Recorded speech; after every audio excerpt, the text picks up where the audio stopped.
Til autocamperfolket kan vi så tilbyde fritstående telt i Ventura-serien. Her har vi Freestander, Cumulus, som er et fritstående telt, der kan stå foran camperen. Tilslutningssystem med sluse, op over taget, ind imod siden, lynhurtigt at montere. Det giver frirum, det giver ekstra plads, det giver mulighed for at køre fra teltet, lade det blive stående, komme hjem igen i aften, og pladsen er stadigvæk til disposition.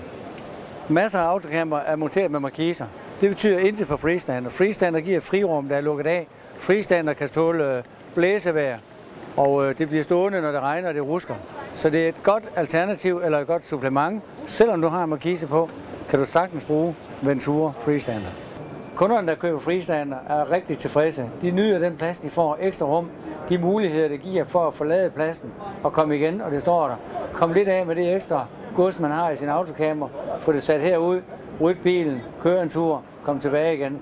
Så forbrugerne har rigtig, rigtig stor gavn af det, og det er jo som at være på teltcamping, når man sidder herude.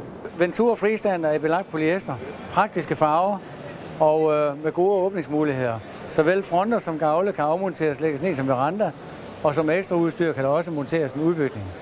I Freestander er totalt aflukkelig i bagsiden, det vil sige, at den nemt at lukke op, hurtig adgang til autocamperen og meget fleksibel tilslutning. Man kan åbne og lukke i forhold til, hvor meget åbning har behov for, og slusen ligger ind over taget, sørger for, at der ikke kommer regn ned. Ventura Freestander kan leveres med det lette fiberstil, så man sparer en hel masse vægt. Der er 4 ben, der er tagkonstruktion, og så er der en ekstra nedfældningsstang, det vi kalder en verandastang, så fronten kan lægges halvt ned over. Det er med i pakken. Når fronten er lagt helt ned, så er det jo sikkert, at hverken børn eller børnebørn eller hunde for den sags skyld render ud.